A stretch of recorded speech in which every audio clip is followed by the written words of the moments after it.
they hear us? They would be able to hear us, but there is no one else here yet. No, there are. Just kidding, they are There here. 80 attendees. Yeah, so we are at 79 attendees right now. Everyone, as they're joining, should be able to see the annual meeting slides.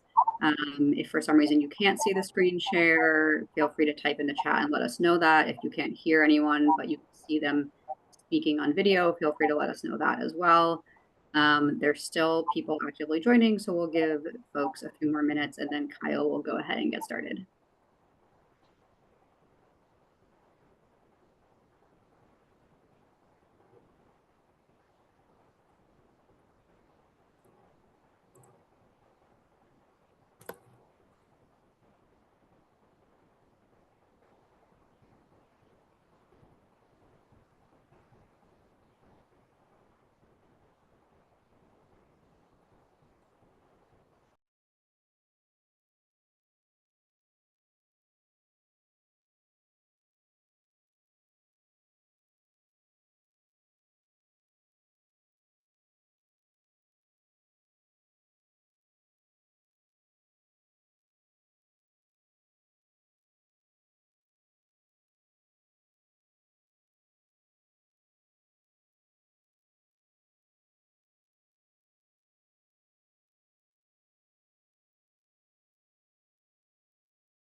Okay.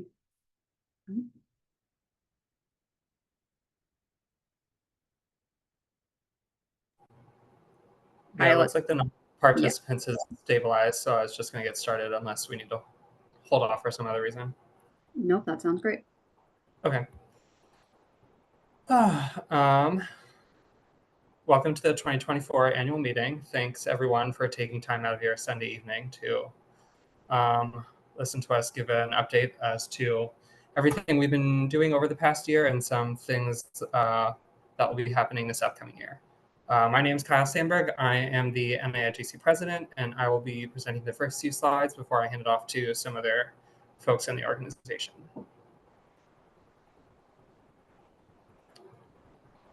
Next slide.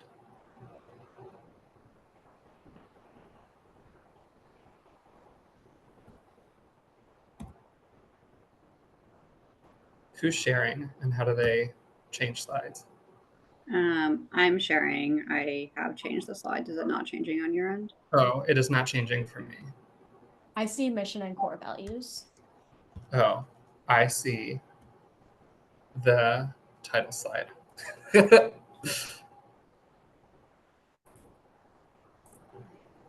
I see mission and core values as well. I think it's changing for everyone else.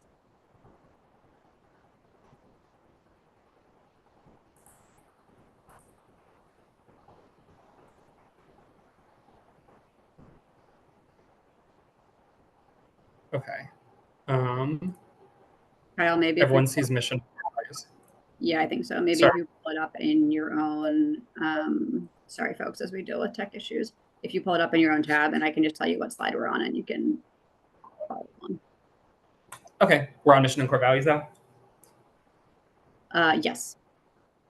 Okay. So the mission of the NAIGC is to provide collegiate and adult gymnastics opportunities through competition, community building, and pushing the boundaries of the sport. Our core values are shown here, and these are the values that we think about when we make some big picture decisions for the organization, and they help kind of guide the direction that we want to go in the future.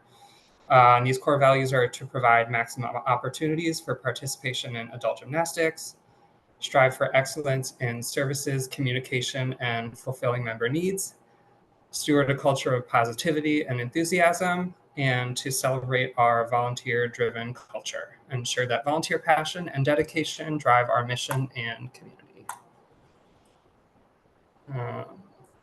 Next slide.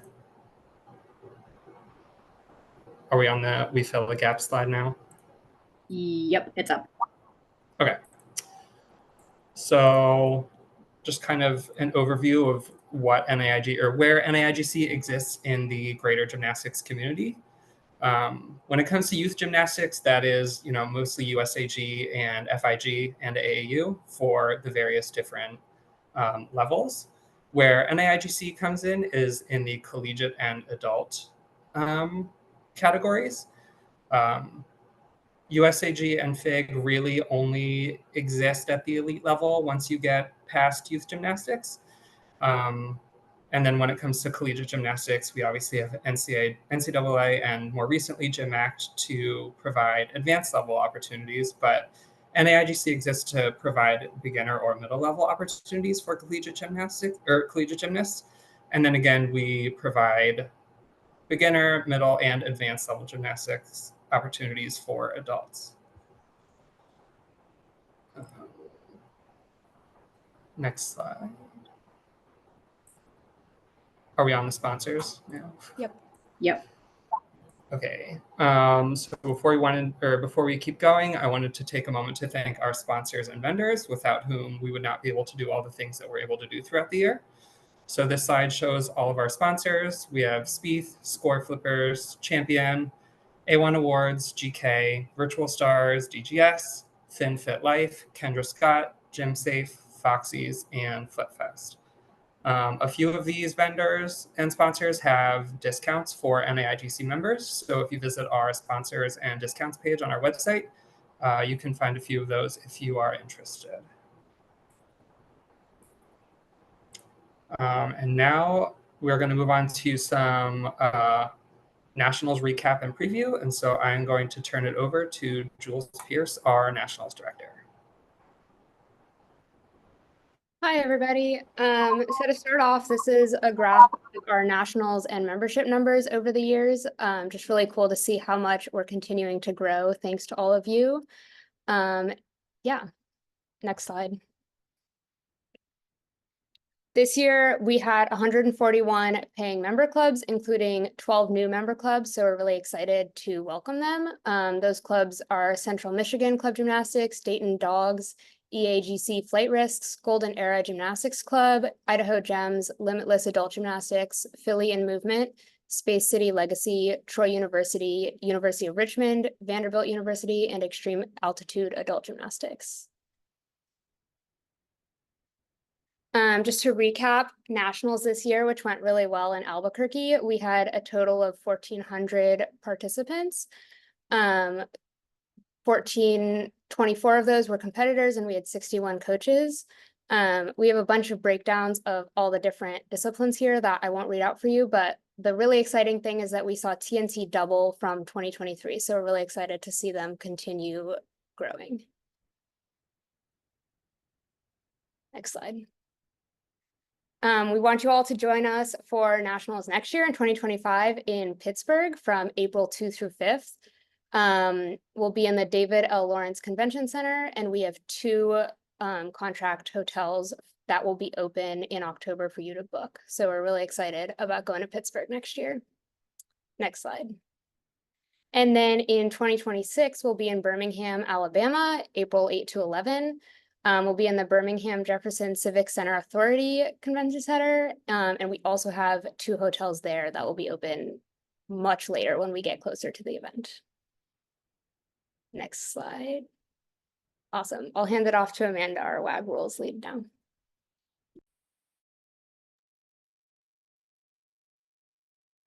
Sorry, I'm trying to get unmuted and my video to work. So oh, there it goes. Okay, so for this year, we have some exciting announcements for the WAG Rules team, and we can talk more about this towards the end of the session and the question and answer part. But we are in the process of announcing our 4 main levels for the year. So we're going to be continuing to use Excel Silver and Excel Platinum, and we'll now be offering Excel Diamond instead of level 8 and then level 9.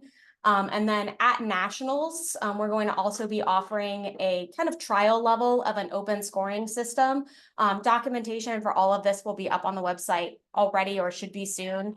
And we'll have a full like email announcement going out at the beginning of October with all of this information and kind of more information about this. But some of the places that you can find a lot of our resources and things that have been created by our WAG Rules team, you can see the included link, naigc.org/women's-rules. That is where our main like documentation is going to live. So that's where the rules policy is. We have quick guides for all of the different levels, kind of helpful resources as far as progression videos and things like that. So that webpage is a really great place to kind of look as a first step. You can also see on that page, we have our NAIGC WAG code of points. So if you are not familiar, any skill that is not already existing in the USAG or Excel code of points, you can submit for acceptance into the NAIGC WAG code of points. So you can see on the screenshot here in the bottom right, a clip of our beam skills that have been accepted over the last couple of years. So first you can submit it if it hasn't been competed yet to get a preliminary skill value. And then if it's then competed, then you can submit it for naming. So you can see several of those skills have already been named after various NAIGC members. And so that's something to kind of keep in mind as you're creating routines, that may be something that is helpful or unique to you. And so the way you can submit that is by emailing us at rules@naigc.org. And that our rules team, our WAG rules team, will then look over it and kind of evaluate the skill and see what its value might be or where it would fall within that. Another helpful place to look for information is on Instagram, and we also have a Facebook page as well, but primarily the Instagram, NAIGC_rules info. This is for all three of our rules teams, MAG, WAG, and TNT. But we have WAG Wednesday, and a lot of times we'll use that to post skills that can meet different special or value part requirements. We have posts that have the USAG skill value. So what's a kip worth? What's a 1.5 turn worth? What is an overshoot worth? So things like that, kind of helpful information. As well as tips on various rules and policies. So a lot of the new level stuff will be posted over there with helpful information about how to meet requirements or how to find the level that fits you. So we really encourage you guys looking at those pages. And like I said, as far as the rules and levels for this year, we'll have more in the coming weeks, and then specifically in an announcement email at the beginning of October. And then next slide, please. So this chart is actually available on our website right now, so you can go ahead and take a look at that in more detail if you want, but just wanted to give a quick update as to what those kind of levels would look like. Just kind of in general, Excel Diamond is going to be relatively similar to level 8. In general, most of the requirements are either the same as what existing level 8 was, or in most cases are actually slightly easier as far as meeting the base requirement, but also the maximum difficulty that you are allowed to compete is actually a little bit higher in Diamond compared to level 8. So it's a little bit broader of a level that we just believe would fit our membership a little bit better. And then also showing the open scoring level at the bottom. Again, there's a lot more documentation that goes with that open scoring level, and we'll be able to go over that if people have questions at the end, or obviously, like I said, there's going to be more posts coming up in the near future on Facebook and Instagram, as well as on the website. And then I think that is all for me. So I'm going to turn it over to our MAG Rules spokesperson or our team lead, Lucas. Lucas, before you hop in, sorry, in case folks missed this in the chat, any questions you have as folks are presenting, feel free to drop them in using the Q&A feature. All the panelists are able to respond to questions using the Q&A feature, but they're not able to respond if you type it in the actual chat. So the Q&A feature is open. Feel free to drop questions in there. Some folks might type them in live, or we might save them until the end, but feel free to use that. Yep, thank you. Cool. Hi, everyone. My name is Lucas Reed, and I'm representing the MAG rules team. After an exciting Olympics and following the typical 4-year quadrennium, the Federation of International Gymnastics, or FIG, has released a new MAG code of points. USAG, NCAA, GymAct, and notably the NAIGC are adopting this as the new base rules. The NAIGC will still be offering 3 levels, but rebranding them to be called NAIGC Developmental, Intermediate, and Advanced. They're all based directly off of the FIG rules because the new USAG rules are noticeably too difficult and different from what has worked for our membership in the past. Intermediate will be very similar to the old level 7, but with some changes like now allowing unlimited empty swings. Intermediate will be very similar to the old level 9, but won't require a swing to handstand on rings. The advanced level will now match the GymAct rules exactly, but like the other levels, will still allow our unique NAIGC code of point skills. This new FIG quad has some noticeable changes, and it's worth giving attention to element group credit, dismounts, and bonuses. Like in previous years, we have a lot of educational material for gymnasts, coaches, and judges to help learn the rules and how to progress through the sport. This year, we boiled the MAG rules down to a 1-sheet breakdown that lists the modifications to the base FIG rules. The idea is that you can refer to this 1 sheet to understand the rules, and a preview of this is in the upper right-hand corner of this slide. We highly encourage referring to this breakdown and other educational material on the NAIGC MAG webpage. The breakdown will be on the website in the next few days, and updated educational material will be pushed to the website in the coming weeks and months. And then lastly, please feel free to reach out to us anytime with questions, comments, or concerns, or new skill submissions.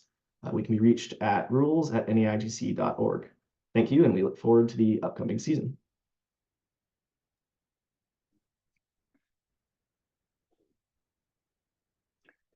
Hi there, this is Diane Nissen, and I'm one of the rule leads for our TNT arm of the NAIGC.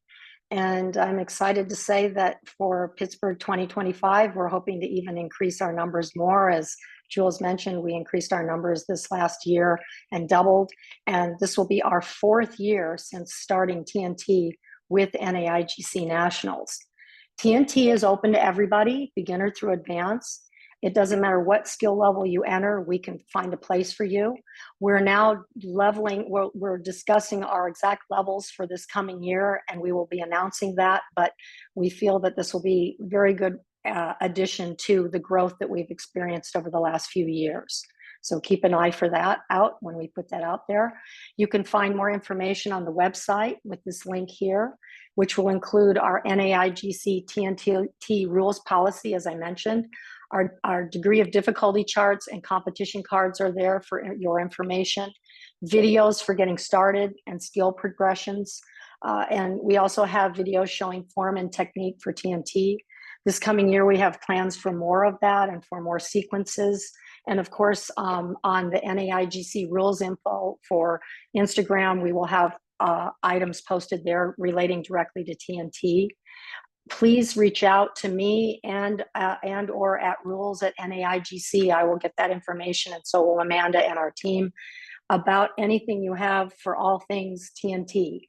There are lots of questions, especially if you're beginners. And last year, I had quite a few people send me even their routines just to see if it was okay, or to give them a number of bounce count to see if they were doing it right. And we're very much wanting to welcome that and your questions so that we can support you, so you can have a fun experience and successful for the TNT program. And I hope that some of you will consider joining and adding this year. So I will turn that over now to Julia Sharp with Scorekeepers. Hi everyone, I'm Julia Sharp, the registration and scoring team lead. And I'm just going to give a bit of an overview of Score Flippers, which is the registration software that we're using and also the system that we use for scoring. So the first thing to understand is they actually have 2 kind of distinct websites that work together. So Insight is the place where you go to purchase memberships. So every individual in the NAIGC, in order to participate in our sanctioned competitions, needs an individual membership. That's $50. Coaches need a membership for nationals, and that's $40. But if you have an athlete membership, you can get a coach membership for free. And then club membership, any club that's participating in any sanctioned events also needs a club membership. That's $100. All of that is purchased on the Insight part of Score Flippers. And then on the Meet Genie side of, oh, and then also on Insight is the scoring software. So this is like kind of completely separate, but when a club is hosting a meet or when you're looking for scores for a meet, all of that is on the Insight side. And then Meet Genie is where you go to register for meets and events. So all of your registration for the events needs to be done there, but before you can do that, you need to have your membership in order. In order to switch between the two, you can go in the upper right-hand corner, you can see your name, and if you click the arrow next to it, you'll be able to switch between the two. And you can also go to your account page there, and on your account page, you can change the club that you're affiliated with, and you can also change your dietary preferences, which we'll be using for nationals this year. Also, we've gotten a lot of questions about how to add club managers for the coming season. Any club manager from the past is still a club manager for your club. So if they just log in and click the club management page, we've actually changed it since I made this video in the last few days. It'll just like right in front of you says add club manager. You put their email address in and you should be able to add them as club manager. And they'll get a confirmation email. Next slide. I can't actually see the slides changing, so hopefully it changed. So we do have a lot of useful resources for using Score Flippers on our registration help page. The link is here, but it's also accessible from our website under events registration, I believe. So we have a flow chart. It has a ton of clickable videos. There's voiceover on them, which can be really helpful too. So if you're really lost for where to start, you kind of follow the flow chart and maybe figure out if you're having any issues, what might be going on. We also have a ton of guides. So we have guides for Insight, so how to purchase membership, and then also guides for your gym managers or your club managers for how to purchase your club management, how to create accounts for your new members. We have a great new feature this year where you can click invite athlete for people who were on your club last year, and it'll send them an email, let them know what email address was used on their Score Flippers account, and give them the information they need to log in and purchase their membership for the next year. And there's also a guide for how to enter scores for competitions that you're hosting. Next slide. And then there's another tab that's just for Meet Genie. So that gives you information on how to register if you're a club manager, how to register your team. And then if you're an individual, how to register yourself. On your club manager page in Insight, if you go to edit your club settings, there's a checkbox that lets individuals register themselves for competitions. If you don't have that check, then only club managers will be able to register people for events on your team. There's also guides on how to update your registration and how to register a coach. And then we have an FAQ section. So for things, if we get a bunch of emails about the same thing, we put a guide up, and we also will add things to our FAQ. So if you're having trouble with something, check here first. And if you're still running into issues, you can email info@naigc.org. And then I'm going to pass it on to Abby, I believe, for event sanctioning. Hello, I'm Abby. Yes, my camera's working. Okay, I'm the event sanctioning team lead, and sanctioning just means that the NAIGC is giving you a formal certification for your competition, but it doesn't have to be a competition. It can be a camp, a clinic. If you have a cool idea for something else that the NAIGC could be sanctioning, let us know. We would love to do that. I won't read to you the benefits to sanctioning your event with us because you can read that here, but I will stress that getting your event sanctioned by us means that you have like a one-on-one representative in the NAIGC who has successfully run meets in the past. So if something comes up and you have a question, we're here to support you before, during, and after your event. And lastly, to sanction your event, fill out the request form on our website. If you're a returning member, this is a new form from previous years. And something else that's changed since last year is that we're asking that you submit that request form at least 8 weeks before your event. This is just for folks who are requesting hotel blocks so that we can actually successfully do that for you. And of course, if you have questions, you can reach out to our team at sanctioning@naigc.org. Thanks. Awesome. Hi, my name's Tammy. I am the fundraising lead at the NAIGC. We know that fundraising for your team is never easy, so we're here to help. Each year around the holiday season, the NAIGC hosts a joint fundraiser with clubs to raise money for our events and services as well as members. So all clubs are invited to participate and raise money for their own club. All you have to do is fill out a really short Google form with information about your team and photos, and we'll handle the rest. We will design a custom landing page for your club, along with shareable flyers, social media graphics, email templates. We will even promote your fundraiser on our NAIGC Instagram. So at the end of the fundraiser, your club will keep 50% of all the donations made to your page, and that can be used to help cover competition fees, travel costs, or any other expenses. In previous years, the top earning club also received additional prizes, such as free healthcare consultations, early banquet entry at nationals, or keeping a higher percentage of the funds raised to their page. This season of giving fundraiser runs through the month of December, and the form to sign up will be shared in our October announcement email and on Instagram, so keep an eye out for that. Last year, we had over 20 clubs participate and raise over $8,500, so we hope to have even more participation this year. And as always, if you have any questions, feel free to email us. Also, if you're not already signed up for our announcement email and following us on Instagram, please make sure to do both of these and have your club members do it as well. We share all important information about the NAIGC, upcoming events, policy changes, and more through our announcement email and social media. So please make sure to sign up and follow us so you don't miss a beat. You can do that with the links on this slide or on our website. You can find our announcement email sign up, and our social media is just NAIGC Gymnastics.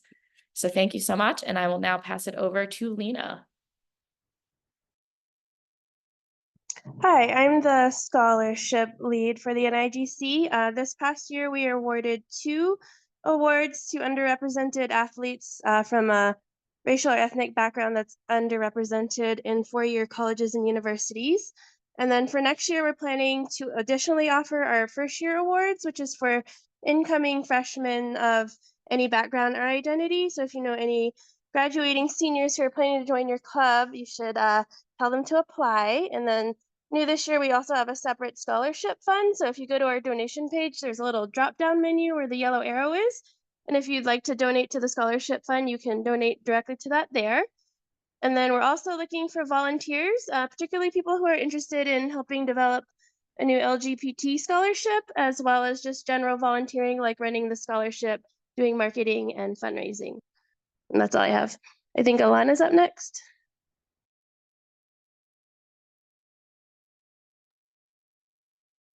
Yes. Hi, I'm Alana Shushansky. I'm the Director of Operations for the NAIGC.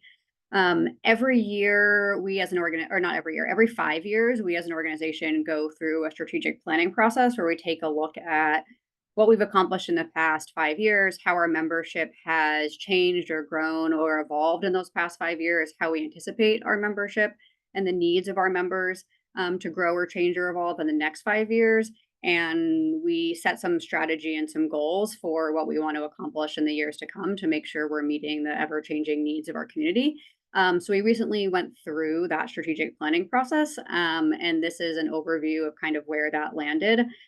This will be on the website afterwards. There also might be a little more detailed version of it on the website for those that are interested, but just to give you an idea of where the NAIGC as an organization is trying to move to. The core things that we are focusing on are being financially stable and flexible. You'll see in some finance slides that we go over later, we have a history of being like very up and down in terms of our net income. So trying to be able to do a little bit better job at financial forecasting. Adult gymnastics, as everyone I'm sure knows, is growing in the US and worldwide. So we want to make sure that we are focusing on how are we meeting the needs of adult gymnasts, not just collegiate gymnasts, and making sure that all of those opportunities for folks who want to continue gymnastics after they leave college, or if they aren't enrolled in college, are there. making sure that we have an organizational structure that can continue to exist as the organization continues to grow. Jules showed a slide earlier that shows that we've doubled in size over the past decade. If we continue to double in size every 10 years or so, we need an organization that is flexible enough and structured well enough to enable and maintain that growth. And then our service offerings is the biggest piece. How are we adapting to what services our members need? The roles teams just went over a number of changes that are part of these initiatives. We're looking at, are there new disciplines that we need to add? A few years ago, we added TNT, which was responsive to member needs. We're looking at, is acrobatic gymnastics something that we would want to add? So we're always looking at what are the service offerings we need and how can we make those the best for our members? So that's where we're moving in the years to come. And if you want to be involved in any of this work, we're always looking for people to volunteer for the NAIGC. On the right, you can see kind of an org chart of how the organization is structured. There's a leadership team of 4 or 5 folks, and then the organization is broken up into 2 departments. There's an events department, which deals with all of the things events, national sanctioning, meets, regionals, all of that stuff. And then there's an outreach department, which deals with all of the other things, scholarships and fundraising, communications, our social media, our sponsorships, all things outreach and membership related. It's really easy to get involved. You can kind of give as much or as little time as you want. And it's a really fun group of people, a good way to gain leadership skills, do some professional development, give back to the NAIGC, stay connected to the gymnastics world, even if you're not actively competing or able to practice as much as you want to. So there's an application link on the slide or via that QR code, and also available on our website. And I will hand it over to Grace, who will go over some of NAIGC financials.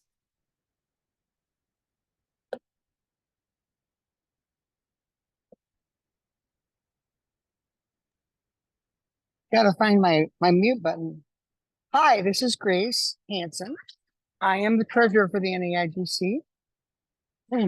I think we should be displaying page 26. Just so everybody's aware of what kind of organization we are. We are a not-for-profit organization, which is a 501c3 organization that's entirely volunteer run.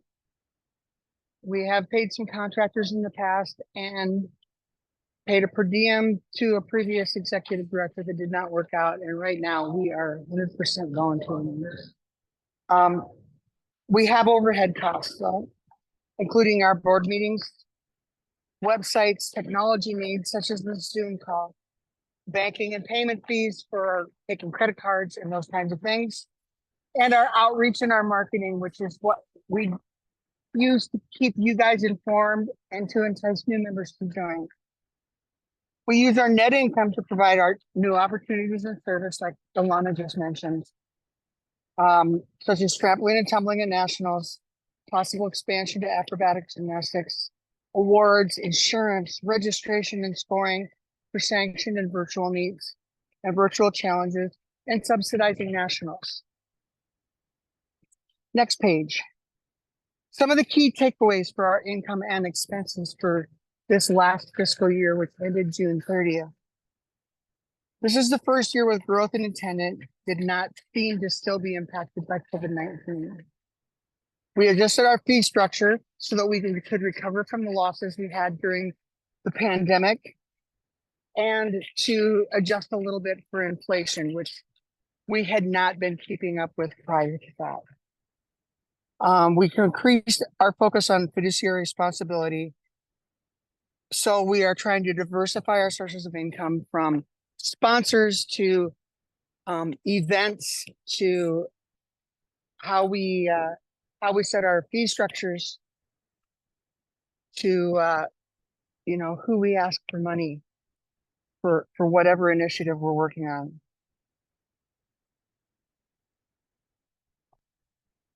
And as well, some of our income we're trying to get enough solid income so that we can start to subsidize some of our new initiatives, such as if we get into acrobatic gymnastics, that will take some time to develop and to make happen.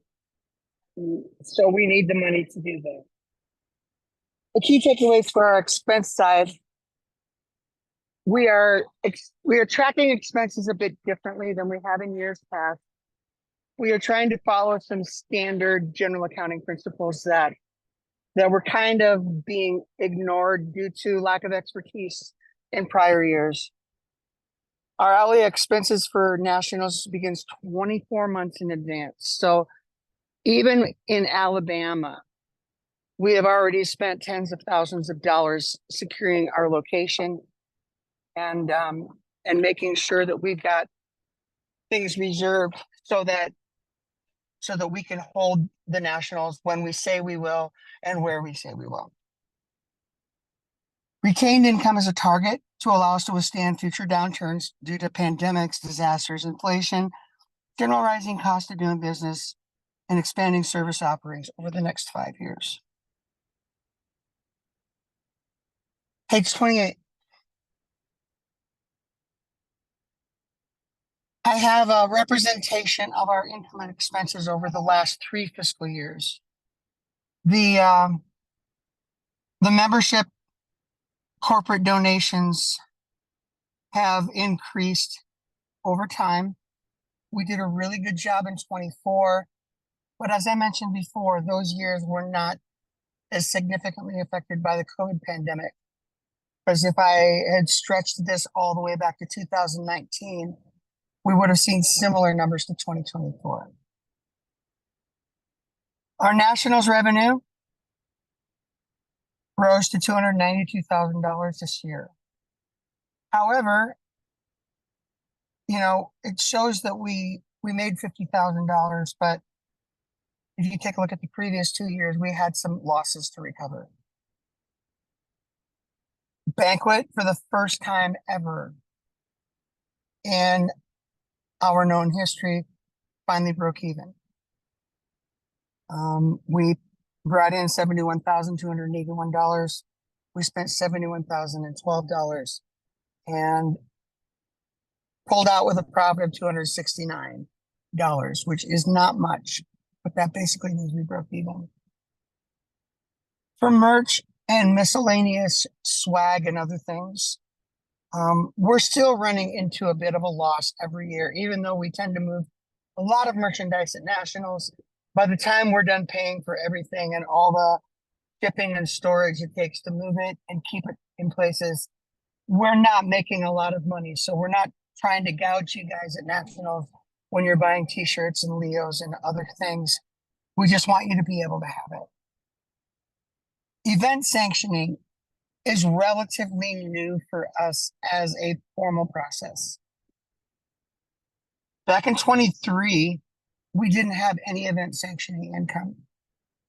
We did have some expenses because we were paying for things like awards. That rose in 23 and then rose again significantly this last year. We're still in a losing situation with regards to this because we do not charge a profit. So almost everything that we bring in goes back out to the host clubs so that they can raise the money they need to have hosted the event. And all we keep is enough to cover the processing fees for credit card and check transactions. And most of our loss is due to the fact that we provide awards for free for sanctioned events at this point.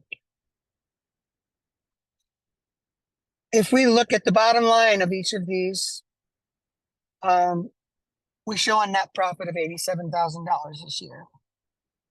But as we go through 23 and 22 and look back, we lost $34,500 in 22. So some of our income has to make up for that and make it a little more copacetic. So that's the that's the trade-off. We have years where we lose money. So the years that we make money, we got to try and hold on to it to make up for the losses that we've incurred. Now, for those of you who have been with us for a long time or have an interest in historical figures and facts, we have our net operating income for all the years of the NAIGC all the way back to 2008. And as you can see, we've never gone, well, since 2010, we've never gone more than 2 years with a profit, always interrupted by some kind of loss. And if you guys have any questions about that, you can submit them tonight or send them in to us at info@naigc.org, and we'll try to answer them for you. And I will give back the rest of my time to Kyle.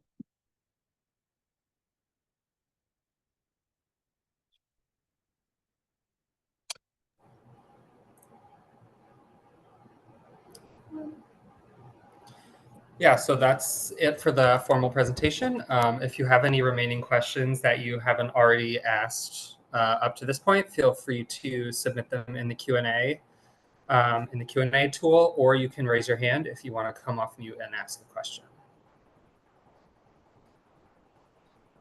Right. At the moment, we have one open question for the open, and we are also typing an answer. So for the open-ended code, will this be offered during virtual meet so people can figure out routine construction? And Amanda is literally in the process of typing an answer right now. Next question. Is there any cost to organizations to sanction an event? Abby, I think that one would be for you. Or possibly Jules is typing. Jules is typing, but also the answer is no.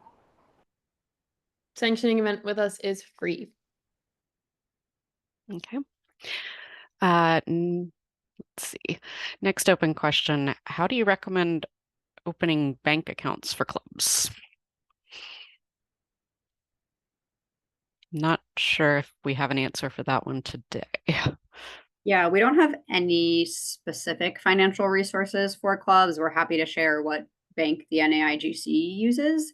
I think generally just like doing research on different banks and finding ones that have like low fee structures for the number of transactions that you're going to be making a month is a good way to go. If you're a club through your school, they should be able to help you with that. If not, yeah, you can feel free to reach out to the NAIGC directly. We can share what resources we do have, but we don't have any specific tips or tricks of the trade on that one. Okay. Next question. What will the general structure of the open level be? The rules didn't give much info. Will be similar to master's rules. Amanda, you're probably best equipped to answer that one. Yeah, so I will go ahead and send a link in the chat with the like full rules doc for the open scoring level, but it is going to be kind of similar to the master's rules. It's actually going to be most similar to the structure of how MAG works, with the competing elements from different element groups. So the different types of skills. So for example, like beam, there's a mounts group, there's a turns group, there's a leaps and jumps and hops group. And so competing various skills in each of those will get you additional bonus points and stuff like that. There isn't a lot of documentation on this particular slide, just because there aren't any like special requirements in the same way that the existing USAG system does. But because of that, it's a lot more flexible in competing skills that are suited to you.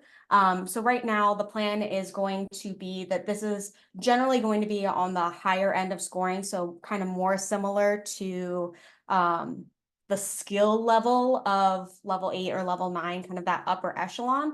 But we're using that as kind of a test bed for seeing if a structure like that may work in the future for a wider range of levels. So it's something we're investigating now. That's kind of why we're using it as a trial, to see how membership likes it, to see how it goes with both athletes and judges and things like that. And like I said, I'll send the link in the chat with the full rule stock for that.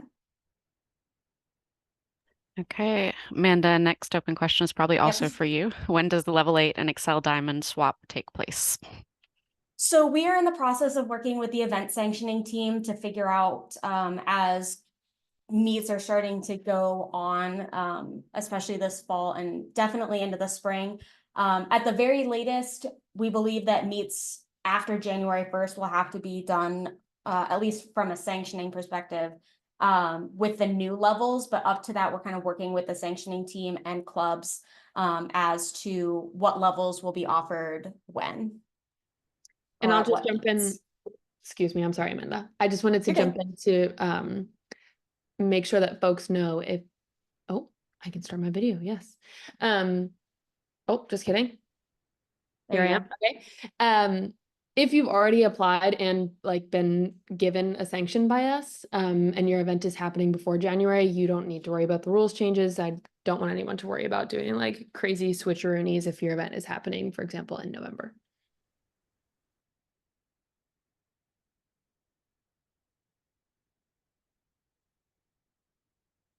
All right.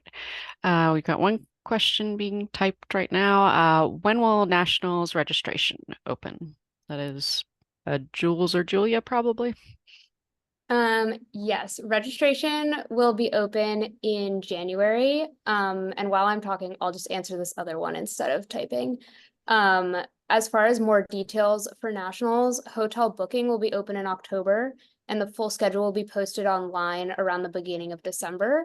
If there's more specific details that you're looking for, feel free to ask here or email events@naigc.org.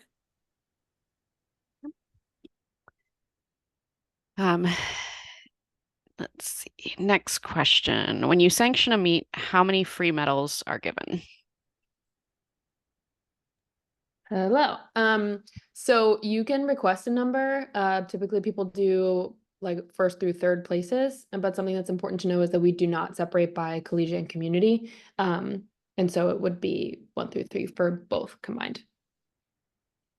Okay, we just had someone raise their hand in the chat. So Jackson, I am trying to give you access to talk right now, but you will need to unmute yourself.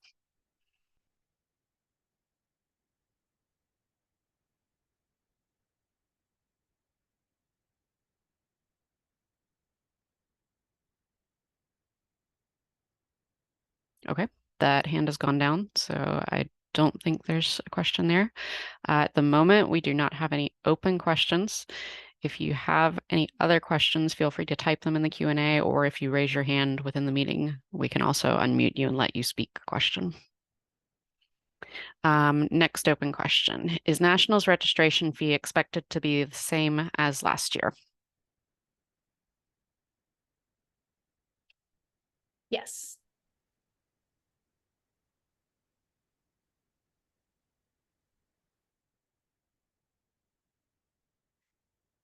All right, I am not seeing any additional open questions.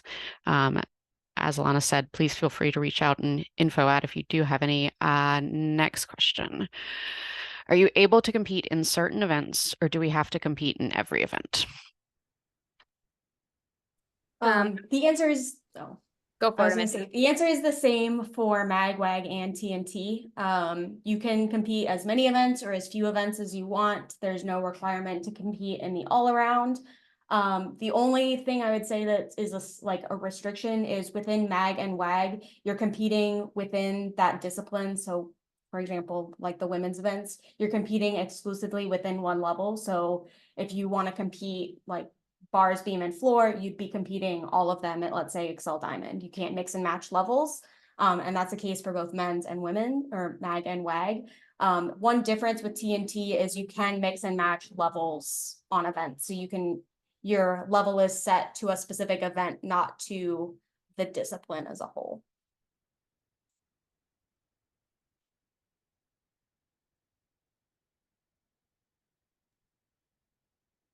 All right, we again have no open questions. So if people can, oh, okay. Have you considered mix matching levels, just not allowing an all-around score then?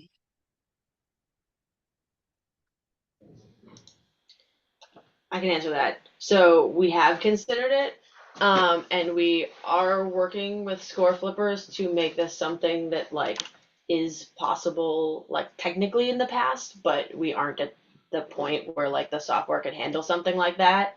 And it also greatly complicates things like determining what sessions people are in at nationals, since each level is in a different on a different set of equipment. Then it becomes more complicated if a single person is then in like 5 different sessions because they're doing different levels on different events. So logistically, it may not be possible, but we are working to make sure it is technically possible if we decide to go down that road in the future.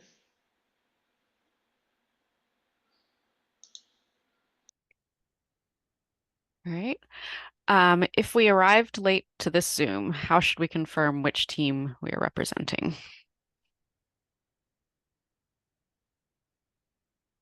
I believe in the registration, was that asked for? No, we weren't. Are you, the person may need to clarify. Do you mean for representing in terms of attendance at the annual meeting, or how you set your registration for the year on Score Flippers? We're not tracking attendance for this annual meeting. We didn't collect club names. And so nothing to do there. But if the question is about Score Flippers, Julia can answer that.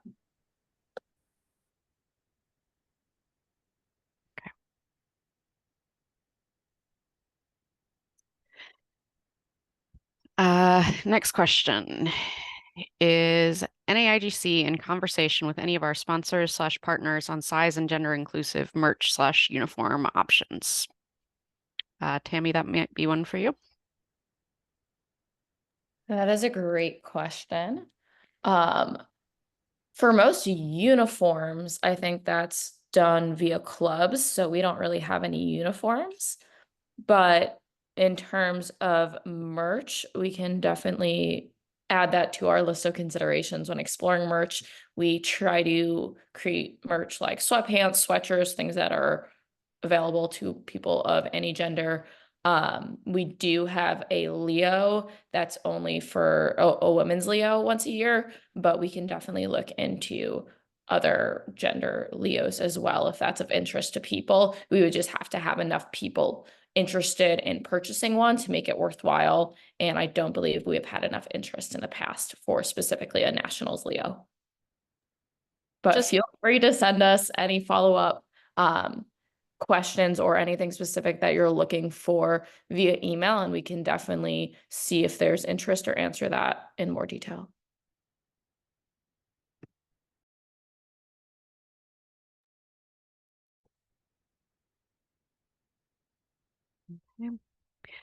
What is the process for bidding to host your regional competition / when does it start?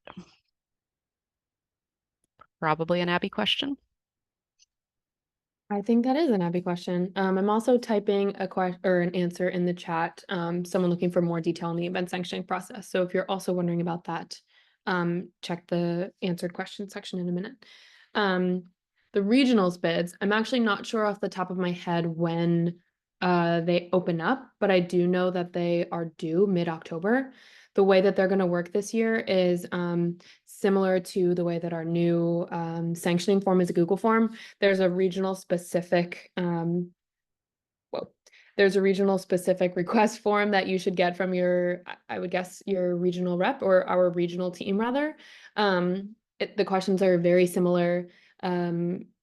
They come to the sanctioning team just so that we can approve that, you know, you're like, don't have any major like safety concerns, or it's sort of aligns with our mission, for example, to maximize inclusivity.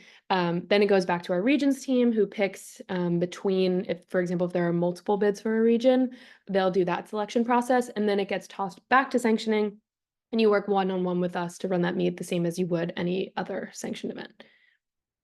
I hope that makes sense. Next open question is probably also for you. Regarding the minimum requirements for levels hosted to be awarded a sanction, what are the kinds of situations which would be considered for an exception? So the one that we're running into most often is if you don't have mag equipment at all. We really, really, really would prefer for all competitions to host MAG and WAG, but completely understand that there are circumstances where that can happen. And so if, for example, your gym doesn't have any MAG equipment, it would definitely still be considered for a sanction. If you're able to host all of the WAG events or WAG levels that we're asking for. Another time that we see, well, actually, let me reread this question.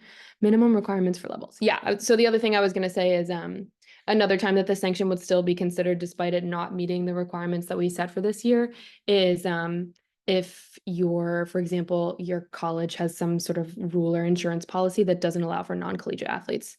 That's separate from levels, but that's another exception that we've worked with several times already this season.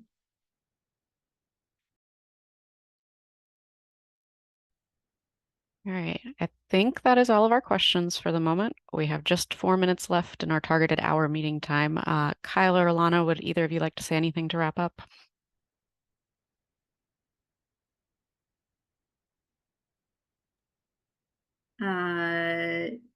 Nope. I think, yeah, folks are happy to stay on until the top of the hour. So if people want to hang out and if you have additional questions, feel free to drop them in. There were many different emails thrown out in the slides that you can submit additional questions to as they come up tonight or throughout the season. If you can't remember any of those, the catch-all is just info@naigc.org, and that will get directed to the person it needs to get directed to. So anytime you can use info@naigc.org. And there's one more question that came in. All right, this one's for Amanda too. Do you think it will be an issue with too large of a group doing Excel Diamond since the gap is large between Diamond and 9? So we are aware of that possibility, and we are trying to mitigate that a little bit. Part of that is also offering the open level, because the open level is kind of, as we mentioned, pretty flexible. So there could be a wide range of people from existing platinums that just want to be creative, all the way to like people that are beyond the skill of level 9.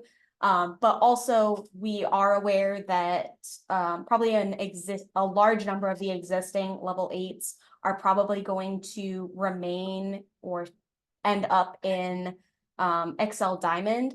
The one positive is that Excel Diamond, at least in theory, may allow for a better bridge to 9, because the maximum difficulty that you can compete in Excel Diamond is actually higher than level 8. So for example, in level 8, you could only compete one like restricted C. So for example, like on bars, that was like you couldn't do both a toe up release and a double back dismount. Like you could only compete one of those. Whereas in Diamond, you can compete as many C's as you want and up to 1 D. So that should also help a little bit of a bridge. And we do also acknowledge that there may be a population of people who truly liked the idea of being in the USAG level system, and that they may move up to level 9 versus staying in Diamond. So it is something we're aware of, and part of the decision to move to Diamond as well was to kind of help break up Platinum. So we're going to try and see where things fall this year in terms of breakdowns between levels. But overall, I think between discussions amongst the WAG rules team, and we also surveyed level 9 and level 8 athletes from nationals last year to see where they may want to go. And looking at all of that, we kind of feel like this is the best breakdown that we could kind of come up with to facilitate levels for everyone. Yeah, hopefully that answered your question. I will also, I think there's people answering text as well, but since there's more WAG questions in there, I'll go ahead and add them as well. The plan is for USAG judges to still be able to— Amanda, they can't see the question, so let me just read it first. Oh. Are USAG judges able to judge open level, or would we have to find a separate judge or judges to judge if we offered open level? So the plan would be that existing USAG judges would be fully capable of judging these levels. All of the skill values are still going to be based on USAG Excel values. All of the like deductions are still going to be based off of the Excel deduction. So like how high you need to cast, or like how big your split needs to be. All of that is going to be the same as USAG. The only difference is essentially how a difficulty score is calculated. And so we're in the process of creating lots of documentation and like a web browser based like calculator to help calculate the difficulty score. This is also something that we encourage people, if they are part of that is why we're just offering this at nationals this year, is so that we aren't putting that onus on clubs to find judges that are willing to judge this. But they should be fully capable of doing that. It's more about finding people that are open-minded enough. We have surveyed judges as well on this, and there was a fair bit of positive feedback, and which is why we wanted to give it a go and kind of give it a chance. But in the future, that would be something that we would have the work with the sanctioning team as people are looking for judges to help them find judges that would be willing to judge us, but they should be fully capable of doing so. The only thing that's different from what they're used to is the actual calculation of the difficulty score, and we're creating tools to facilitate that. All right, we are just past the top of the hour, so I think we are going to go ahead and wrap the meeting up. Again, the meeting recording and this presentation that you saw tonight will be posted along with a version of the Q&A information as well. So thank you everyone for attending.